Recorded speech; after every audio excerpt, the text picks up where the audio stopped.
What's up, ladies and gentlemen? My name's Seth, and we are back again for some more Trove. Finally back again for another Season 2, or A New Beginnings, as we've been calling it, on my Candy Bar, my alternative account. Now, I promised you guys last time, don't think that I forgot that we were going to end up checking out Story Mode. This is most of all for any of you newer subscribers that don't know my story that I ended up creating for Trove, like my own personal lore from years ago, and it was kind of like a thing that I slowly ended up developing. You know, there was certain ideas to it, and most of all, it's a joke. It's not like it's some serious thing. But I ended up eventually making this story mode club world where I tried to the best of my abilities to end up making a progressive story where you end up going all the way to the end. Now, that said, the ending is kind of lackluster just because I don't know, I kind of ran out of ideas. Not to mention doing this project myself was a little bit daunting. But anyways, welcome to Story Mode. This is a world and lore was created by Sykes Plays on his YouTube channel. Now you can know the whole story. It's good for me to go through this too because I literally haven't gone into this club world in years. So, yeah. I'm pretty sure I have either... Oh, is it this guy that's in story mode? Yeah, he's in story mode and he's the president. So I actually have this guy as the one in charge because I needed the extra club space on my main character. And I don't know why I'm in Dragon Kigurumi either, but whatever. Anyways, hey you, wake up. I heard an explosion. I think someone's busting us out of this joint. That's the cute little dragon saying it. And then let's just pretend there was an explosion because you gotta use your imagination with Trove, right? Unfortunately. But yeah, the other thing too that I think is cool, just nice little touches, you can actually see all the way out of the world through the bars. And personally, starting in jail is always like one of my favorite things. Like, that's what I always loved about the Elder Scrolls games, is that you kind of start out as like a nameless prisoner and then find out that you're pretty much like a god in that world. But anyways, who are you? It doesn't matter. Follow this cave to the surface. We'll talk more soon. Okay, I like how it doesn't matter, and then I end up being like the chosen one or whatever, but okay. This cave, too, is pretty disgusting. This is actually my least favorite block color in the game because when you're in caves, it's like so difficult to actually like see any of this. And the biggest thing, too, is I tried to make it so that this is something common that I do in my builds in general. You only have 2 jump in the game as default, so I tried to make every jump possible with that. But be careful on your way up. It's a bit tricky. Me, I can just fly up there. Oh, gosh. This is going to actually suck with only 2 jump, dude. So we got to, like, parkour our way up here all Assassin's Creed style, which, come to think of it, I think that this originally was possible with just 1 jump. Trove trivia for you guys is back in the day, you only used to have 1 jump on your character, which now we have 2. Sorry, you guys can't really see what's going on, but what can I say? We're just, oh, jeez Louise. Okay, maybe that was designed for 2 jumps in mind. All right, well, let me give myself a little prop here. Chapter 1, The Dragon Kigurumi. Okay. Long wall of text right here. Not really. These signs just don't really have much room. Well, you actually made it. Maybe you've got what it takes to join the Dragon Kigurumi. Head down the mountain towards the town. I'll meet you there. Is this world? Yeah, okay. The biomes are all sealed up. So, whee! I can do my candy bar jump. And then out of nowhere, we've just got a pathway over here. And I mean, I didn't feel the need to bother making it continue on. It was just kind of like all of the biomes have their own specific functionality to them. Path to Tiny Town. That's a reference to Team Pixel, which, oh my gosh, what is this? This is like the weirdest cart and tent I've ever seen. There's like no characters sitting there or anything. It's just abandoned. Like, okay, whatever. The red portals is kind of a way that you can skip to the other chapters if you've already been to, you know, maybe you've already done the first one and stuff like that. But is that supposed to be a well? Man alive. Anyways, Tiny Town is a reference to one of my first big build projects in Team Pixel, where I ended up just building essentially like tons and tons of little houses and tried to make it as full as I could. And then this was just kind of like a homage to that, right? Okay, here's wall of text time. It should be safe to talk here. I'm part of the Hot Dog Alliance, but with all the dragons flying around, it became dangerous for us. Just force that lore. So we disguised ourselves as dragons so the others wouldn't barbecue us. Yes, I'm a hot dog inside a dragon costume. That's what Kigurumi means. You seem like a good person. which is one of my favorite things to throw into a story, because it's like, what? You know, how does he know? You seem like a good person. Recently, things have gotten out of hand with our war against the Pinata Assassins. The Pinata Assassins are sworn enemies of the Hot Dog or Dragon Kigurumi clan. They're also delicious. Grab yourself some gear from the blacksmith and I'll meet you at the end of town. I'll take you to our hideout. Okay, I mean, you literally just busted me out of prison. Like, who was he trying to free? Was he trying to free that other dragon? I should have made references to that, but whatever. I just forced the story on the same as any Elder Scrolls games, right? Where it's like, oh, we accidentally just freed the most powerful being in all creation. Cool. But yeah, that was most of all because, like, that's why I got the hot dog on my head. That was most of all, the whole lore idea was because the gunslinger is pretty much the only character in the game that actually has, like, a joke costume. There's some joke costumes, you know, Shadowhunter has the Nutcracker costume, but the gunslinger's the only one that had a hot dog costume. The actual Trove trivia behind that is there was a streamer called Dunmire that the developers knew personally. I only know this because sometimes he was actually in their live streams sitting beside them. And they really, really liked him. They pushed all the content towards him and ended up giving him a hot dog costume, hot dog weapons and armor and stuff like that. And, you know, ended up having his club world and stuff. And then I slowly over time ended up kind of taking the whole hot dog costume as my own, using it for this lore, and it funny enough ended up getting more popular that way than being Dunmire's hot dog costume, and instead was referred to as like the hot dog costume because I am the hot dog, which was the common catchphrase that I would use back in the day, was just looking at the camera deadpan and saying, I am the hot dog, or I am the Trove, I am the anything, right? Anyways, I'm the new blacksmith. Take this gear and continue to your delicious friend. This will make sense in a moment because he's a chicken, right? Oh gosh, this isn't even... I should have just locked the door. Like, what? It's just empty inside there. Jeez Louise. Oh, and then this was the best I could do for a chimney, but of course they changed the video effects on the air gust blocks, so it's not... It doesn't look like a chimney anymore. It just looks like wind going up. Anyways, just stick to the torches and you won't get lost. I'll meet you at the well just outside the Doge temple. So that was another part that we ended up kind of adding to the lore, was the Doge. We kind of added a bunch of different factions to it over time. The Doge was just because of the meme being like as popular as it was at the time, and also I used it a lot in my Roblox series, was the Doge stuff, and then just decided to make like the Doge mercenaries because I wanted to have a mercenary faction. And then we just decided to make it, or I decided to make a Doge theme because, you know, the whole story in itself is kind of a joke. Don't go to the ice biome, that comes later. Just blatantly break the, break the role play right there. And then here I guess is supposed to be a well. This is a much better well than the other one. Our base is nearby. Be careful of the temple. That's Doge's property. The Doge are a group of mercenaries who will do anything for Flux. Thankfully, they're not our enemy. Yet. Once you reach the bridge, climb down the cliff to the right and enter the cave. I'll fly ahead and meet you there. Okay. Sounds cool, man. Now, the other thing, too, is I always thought of, adding maybe like Easter eggs and stuff like that, because adding Easter eggs is very common for what I do with my builds. And then I thought, no, man, this entire build itself is just dedicated towards the story anyways. I didn't want to bother adding any of that stuff. Even this, you can see this temple kind of sucks, but it gets the job done, and that's kind of what this entire project does. I wasn't very good at building back then, but even so, you know, it gets the job done, so I'm perfectly fine with it. Totally not a Kigurumi hideout. Right. Totally not. Welcome to the secret Kigurumi camp. Sorry it's not too fancy, but our supplies are low from the war. The Kigurumi leader is just through this cave having an epic duel with the Pinata leader. How do you know who the leaders are? Well, the Kigurumi leader rides a golden bird he calls Jub Jub, and the Pinata leader rides a shadow Pinata. These were references to myself and a good friend of mine from back in the day, which we'll get into that in a bit.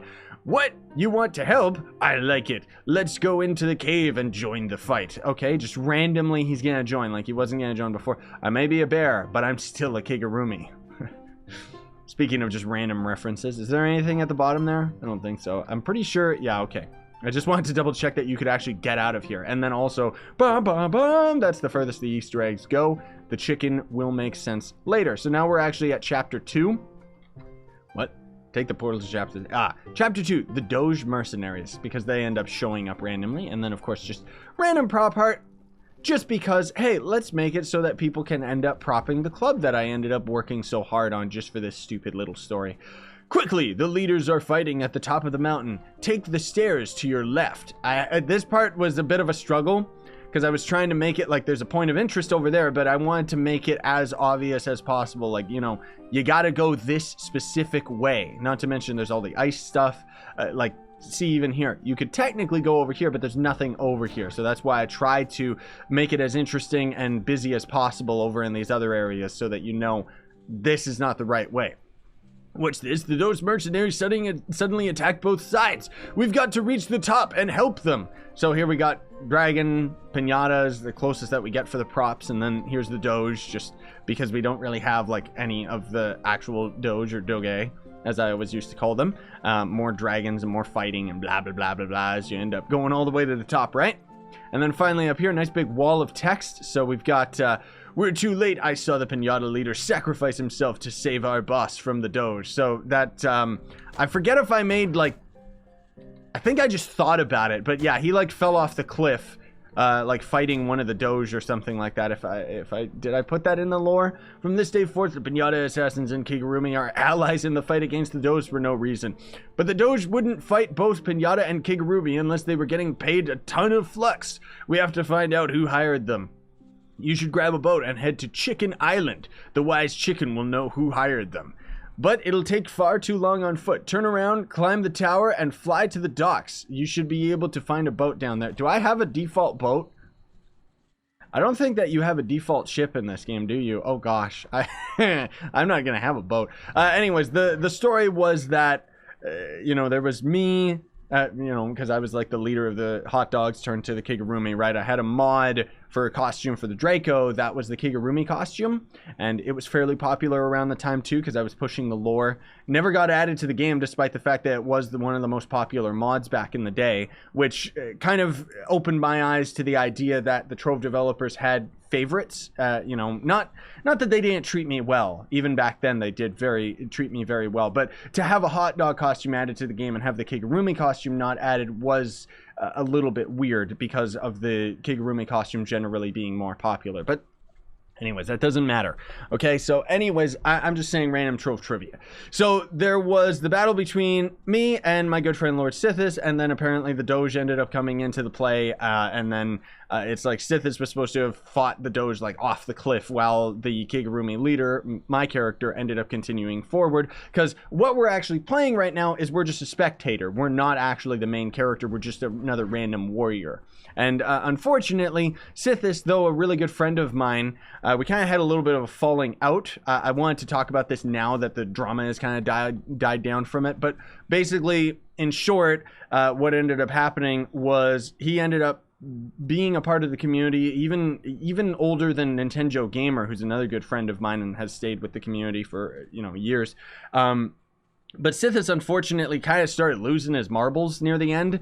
That's the closest I could say, where he just, I don't know, like there was these things here and there where it was like, okay, I was getting a lot of warnings and people from the community complaining about him doing things that weren't necessarily family friendly or pushing his own personal agenda, whatever. Okay, I give him the benefit of the doubt because he was my friend. But then he ended up actually opening up the main hub biome to architects because he was having an architect help him build something, which is just a big no-no, obviously, because any of you guys that manage your own clubs know that as soon as you have a biome open, people are just going to end up griefing. Even if you don't see it, they could be griefing over somewhere else, whatever. So obviously, you know, I ended up demoting him, closing the biome, telling him, dude, what are you doing? That's weird. And then for some reason, he just exploded in a rage of anger, left the club world, started trying to join like some of the other more toxic club worlds and stuff, and making all this like blah, wah, wah, crying about like how he's been mistreated and stuff like that. And it was just out of left field for me. It was really, really weird. So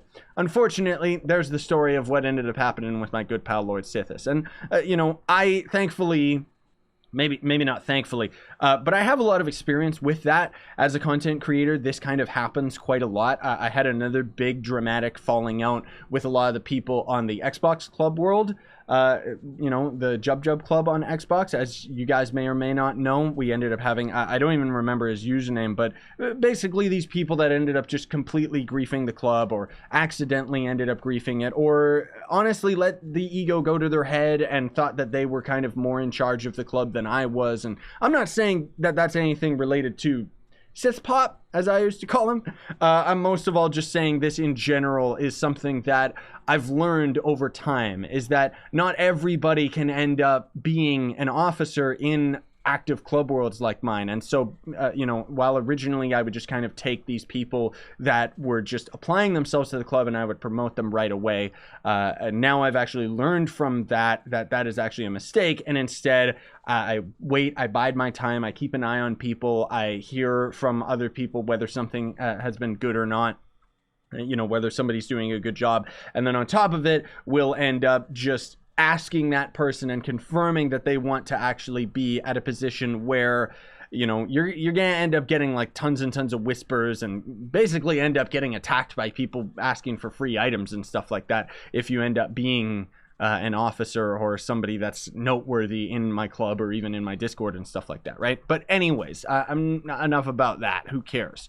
It's just a time that I can talk about it, right? So anyways, the city at the edge of the world. You have wings, right? Well, thankfully we actually do, but we just got the dumb starting wings, unfortunately. So we're going to descend very, very quickly, but hey, they still end up working. I tried my best to make sure that that was going to end up being a thing, is that you could get through it with the starter wings. Sure, I'll give you a boat for no reason. Just go down the stairs and you're good to go. I really should actually go get a boat, because otherwise this is going to take quite a while to do. Whoopsie daisy, I didn't even know that the stairs were right here. Jeez Louise. I should have made that a little bit more obvious in the build. But anyways, did you get a boat? All right, cool. Head north from here until you see Chicken Island on your left. Where will I be? I've got to head back to base and help our leader with the Doge. Once you find the Elder Chicken, he'll know what to do. So we just, actually, it's not as far as I thought it was. And we had to, I had to make sure to put like the deep sea generation over here so that you didn't end up dying by just being in the ocean. And I mean, I don't know, kind of makes me think of like Wind Waker and stuff like that. Like a lot of my influence for this type of a story and everything obviously was kind of taken from Wind Waker, just with the whole islands thing. But anyways, all the chickens. So chapter 3, the evil chickens, which this was kind of an ever-growing threat that I was always slowly referencing in my series here and there, is I would use these chicken props kind of around Team Pixel, and I would never, I never really talked about them too in depth. I kind of always referenced them and just had them like, I made sure to have them in my builds at all times in any bigger build project. They were always just there, kind of looming and watching, right? Because... Good evening, young fellow. I'm the wise chicken, wisest of all chickens. What's that? You want to know who hired the Doge mercenaries? I did. And then the chicken suddenly flies to the top of Chicken Rock to your left, because this rock is, you see, it's kind of like a chicken type of thing, right? And then we got some more weird stuff going on over here and some booster blocks just to make it a little bit easier, because not everybody can climb up this. Whoop! So you got beamed up into this spaceship. And then, mwahaha, I am not actually the wise chicken. I am called Evil Chicken. I'm sure at this point you recognize my robo-henchman. He's been following you ever since you escaped. The evil chickens have always been watching the Kigurumi and Pinata. We were hoping they would destroy each other. Then we'd hire the Doge to clean up what's left. We hadn't counted on the Pinata leader protecting the Kigurumi, but their alliance won't make any difference to my plans. Once I noticed the strength of the Kigurumi, I sent our most powerful agent to infiltrate them. He's called Jub, or Gonda, which is, you know, when I ended up getting the Gonda Mountain Trove, the golden bird, you know, the rarest mountain in the game, I always called it Jub, and I always kind of referenced that it was an evil chicken, and I was riding an evil chicken, right? So let's go a little bit further. So, yes, the golden bird that your leader rides is none other than an evil chicken with the ability to control others. So it has like a mind control ability. So, but enough talk. I will now use the power of this ship to warp you far, far away where you can rot. Bloop. And then this is where I kind of just obviously gave up on the plot line a little bit. I didn't really want to build any more to it. And yeah, it just ended up having, oh, here's the whole ending, which, you know, kind of was supposed to be like a bit of a plot twist. This was something that I considered for a long time as well. But greetings, hero. I suppose you're wondering why I'm here. Well, the Kigurumi leader knew about the evil chicken's plot. It turns out that Jub was an evil chicken, but that it decided to help our leader because Jub is our leader's father. Brum, brum, brum. So Gonda, or Jub, which of course now I've actually named my real life pug Jub. That's how much influence this has on my life, right? Is it was supposed to be that Gonda was my father, and so my character the entire time, even though I was a hot dog, even though, you know, the dragon Kigurumi and all that stuff, I thought about this for a long time, where my character in fact was an evil chicken, and then kind of ended up putting the whole idea that Gonda was the a mind controlling epic evil chicken. And yeah, so yes, our fearless leader is an evil chicken, but Jub wanted our boss, that's me, to grow into a good chicken, so he sent him away. Once Jub found out the evil chicken were planning to hire the Doge, Jub requested a top secret mission to infiltrate the Kigurumi. The evil chicken allowed it, not realizing that Jub was using his mind control abilities against the evil chicken. The plan from then on was to protect the Kigurumi. Jub is so powerful, he even predicted you being caught by the evil chicken and tampered with the UFO equipment. Do you know what this means? We've won. The end. Pretty much. You finished story mode. Look up ahead for a summary of the plot, as well as some things I couldn't fit into the adventure. Oh, okay, so this might be where I've got some of the extra lore going on. All right, let's take a peek. Thanks for your support. I hope you enjoy the lore I created. You can see it evolve on my YouTube series at sexplays.com, which that's just literally links to my YouTube channel. We just have the URL. I don't know what that's kind of irrelevant now though, because the story is not really evolving as much. I mean, maybe now it will, now that we've got this other character here, but I don't know where this guy's gonna fit into the plot line, you know? So the evil chicken was an alien. Having crash landed on this world, it transformed into the most harmless creature it could find, a chicken. Once disguised as a chicken, it observed Scythe, aka leader. I didn't want to use names and stuff like that in the main story. I most of all just wanted to have like leader and stuff like that, because I felt that it would be irrelevant to the plot and might confuse a lot of people. So anyways, it wanted to observe Scythe evolved from a hot dog into the dragon Kigurumi and made its move when the evil chicken made its move when there was whispers of peace between the Pinata and Kigurumi. So Sithis, leader of the Pinatas, was lost in the fight against the Doge, protecting Scythe, and thus created an even stronger reason for peace between the two factions. Now, the reason why I had Sithis' character die off was because he kind of kept coming and going from Trove, and he actually had quit like hardcore at the time, so that's why I kind of writ him out of the script, and then he ended up obviously coming back to Trove, and you know, I don't know if he still plays, I don't really care. Anyways, now that the Pinata and Kigurumi teamed up, they could stand a chance against the Doge mercenaries. This forced the evil chicken to step in. Scythe then got Jub, aka Gonda, the rarest mount in the game, and others started to guess that Jub was another evil chicken, because it was actually a lot of you guys in the community and comments and stuff that were saying Gonda was an evil chicken, so I kind of went with it, right? So when the evil chicken sent in Gonda, little did it know that Gonda was in fact Scythe's father. Scythe was an evil chicken, but Jub was a good evil chicken, so it protected Scythe, saving him from the evil chickens once they revealed themselves.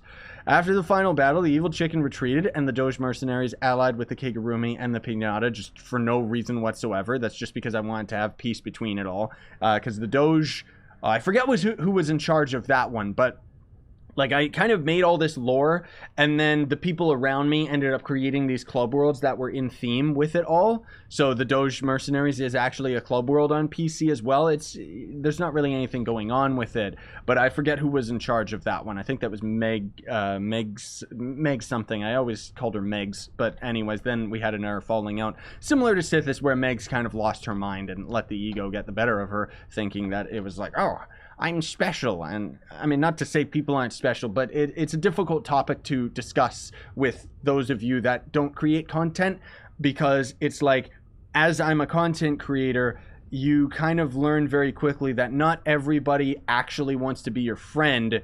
More importantly, they're just trying to either use you to, you know, make their own egos feel more accomplished by the attention that they get from others. And then unfortunately, you kind of learn that some people just can't handle it, you know, and will end up taking advantage of these people. So one of the things that happened with Megs, if I'm not mistaken, was she kind of used her high status within my community to steal items from other people, as far as I remember. But this is all a long time ago, so I'm not 100% 100% recalling the details. But anyways, the Doge mercenaries are easily influenced, so once the evil chicken left, its hold on the Doge broke. Oh, right, that's why. Okay, so they were under the mind control. Now all three factions unite as one, protecting the land from the many evils that remain, and if the evil chicken ever comes back, we'll be ready. But as we've all known since the start, we're all the bad guys after all, because we kill thousands of enemies for no reason, which again was just another joke that I made about like just Trove in general, because I mean there is like literally no lore to this game. There's the lore of the tutorial world, and that's it. You never see it anywhere else. So as far as I'm concerned, our characters, the Trovians, we're the bad guys in this game, because I mean seriously, dude. So that was also, come to think of it, because we've got all of these are kind of the reference club worlds, right? So we've got the Pinata Assassins, which when Sithis ended up leaving, he kind of destroyed the Pinata Assassin club world, so we fixed it as best we could, but it was just kind of a touch-up job. I think Val's in charge of that club, if I'm not mistaken. I don't remember. Then there was Team Unicorn, which was a safe haven for all pinatas who no longer wish to be an assassin and instead choose to be good. The kind of short reason why we ended up having this was when Sithis ended up leaving, he was in charge of the Pinata Assassins. Obviously, we couldn't expand upon that club world because none of us were, you know, high enough rank in the club world, so we ended up making Team Unicorn, and that was kind of like more of a joke club world, but also a good side to the pinatas, because that club we could actually invite people to, whereas the Pinata Assassins we couldn't. Then here's the Doge Mercenary club world, which, you know, Doge Mercenaries have earned a reputation for doing any job asked for a price. Then there was the Evil Chickens club world. So this was random fans. Most of these were all just random fans, but this was random fans in particular that ended up taking the Evil Chicken club world name before I could. Whatever, it's fine. And unfortunately, their club world kind of references KFC and stuff like that. Like, I want to be very clear, guys. If you end up going into any of these club worlds, none of them, except save a few, will actually be representative of my content and my story. Like, I don't like the idea that the Evil Chicken club world references KFC, because that's a weird real life thing that's not got anything to do with Trove, right? Then there's the Dragon Kigurumi, which this was a small club world I ended up building. It's only got a couple houses and stuff in it. Then there's also the Yeti Hunters, which this was Fall of Pluto, and he was another kid who unfortunately kind of lost his mind. And he, if you guys remember, maybe it was like a year or two back, he ended up actually throwing down a terraformer in the club world and just destroying everything. Years worth of work in our club world was just decimated at the fact that he threw down the terraformers, and it was very, very unfortunate. It was really, really stupid. It was a big, huge, dramatic thing. Obviously, you know, we banned him, and then as usual, he kept trying to sneak back into the club and stuff, and we slowly ended up banning him more and more and more. But anyways, that was the time where I am still very grateful, and one of the reasons why I'm still very loyal to this game is because while there was a lot of there was a little bit of hate from the more toxic clubs of the game that for some reason think that there's a war between us. I don't know why, but these people were coming around like all like, ha, ha, ha, Team Pixel's dead, and you know the devs are never gonna end up rebuilding our club world. But then there was so much support from the community, and the devs thankfully ended up rolling our club world back to an instance before all of this ended up happening. And so I was so happy about that, because this was literally like years worth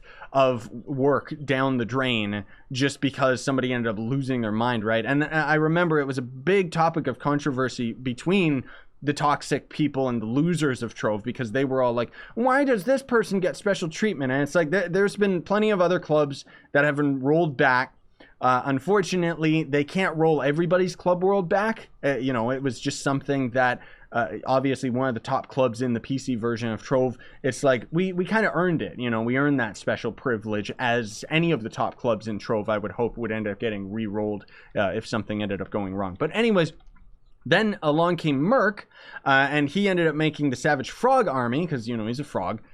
Which the Savage Frog Army is a group of amphibian warriors with a desire to be the best, even though they're really clumsy and idiotic, which is kind of the big joke that I keep pushing with Merc, where it's like, he thinks he's as strong and as good as my character, but not really, you know. And then as far as the real life lore that I kind of push with my whole channel, not necessarily related to Trove, is the whole I'm a reptile, you know, the reptilian conspiracy, the Illuminati and all this stuff, right? And now I just blatantly say I am a reptile. And it's like, that's where Merc comes in, you know, as kind of like a competitor to that, because he's a frog and he's an amphibian and stuff like that, right? But anyways, you can check out his club world. It's actually really, really good. There's a lot of really good jokes in there, but that was long after what we ended up having in our own lore. So we kind of just added upon all of these. And then there's Team Pixel 2, 3, 4, and 5, because once upon a time, my club worlds were so full that I had to have multiple club worlds just to end up, like, there was just so many extra people, you know? And then I decided, no, I gotta leave all those club worlds, because it was just too much for me to manage that much. Like, it was insane. And then the Mecha Cats was another thing that we were kind of putting into the story. This was Biscuit Cat, if I recall, and he ended up kind of earning the right to be an officer and stuff like that and be a part of the community. Unfortunately, there was a little bit of a falling out with him, because he kind of drifted more towards that toxic player base of Trove, which the toxic player base of Trove is pretty much the try-hard player base, where they think they're good for completing Shadow Towers and getting Purple Name. Now, I'm not saying everybody that's at the end game of Trove is inherently the same. I've talked with a lot of our people that are Purple Names, and even they would argue that this small toxic community is really, really stupid and nobody likes them, because for some reason they just have the stick up their butt. You know, they're just mean about being mean. So anyways, for some reason, this toxic community thinks there's a rivalry between, like, my club and theirs, even though nobody knows who they are. And just on a personal level, like, nobody knows who they are. But anyways, Biscuit ended up kind of coming into our community. We all welcomed him with open arms. He was a really funny, cool dude, cool cat, if I say. And, you know, we played lots of other games with him. And unfortunately, he kind of had a falling out where it wasn't really as dramatic as everybody else, like all the other guys. It was more so that he just kind of leaned towards this other community. So we ended up kind of kicking him and unfortunately having to ban him, because he started abusing his power in our Discord and in Team Pixel and stuff like that. And then he ended up coming back. I think he's still back now in our Discord. He doesn't play Trove anymore or anything, but he doesn't really talk as much either, just because of the circumstances of it all. But anyways, that was not only just the Trove backstory, but I wanted to give you guys a backstory to my experiences with the game, and kind of just how I've grown as a channel and as a person through all of the experiences that I've had with this Trove Let's Play series, and how grateful I am to all of you that I've had the opportunity to do this for a living, because lots of people always ask, and yes, I can confirm that I'm actually doing YouTube full-time. This is my full-time living, but it in no way influences the reason why I'm still playing Trove, because I just enjoy this game.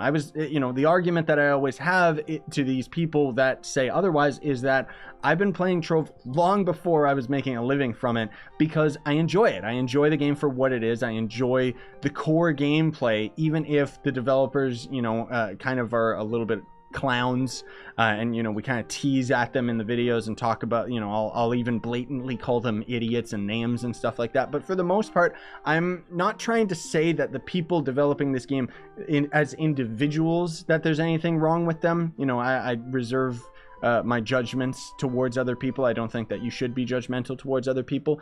Most of all, it's the decisions that they make towards the game. There, obviously, I have a big opinion about it and think, you know, why did they do this when they could do this, so on and so forth. And a lot of people from the community tend to agree with me about these weird decisions that they end up making with the game, that they really need to just focus on another direction, that Trove could honestly, like, even as the game is right now, they don't need to add any more content. They just need to re-refine what's already there. But unfortunately, that's not really what they're interested in. But anyways, you guys have heard me ramble about that endlessly, like an endless amount of times. I gotta get out of here and get some more videos recorded. Either way, I wanted to have this as like the definitive, okay, here's what happened with my story, not only the story club world, but also just my story as a person. Thank you so much for watching, everybody. Very much appreciate it. Don't forget to like, sub, hit that notification bell, and if you would please support me by doing the extra mile of either sponsoring the YouTube channel or buying some of the real life merch, or if you don't have any money but you still want to go the extra mile of helping me out, check out the link down below to Gawkbox, which is a way you can donate for free by playing phone games for a few minutes. Sign on and stay epic, everybody.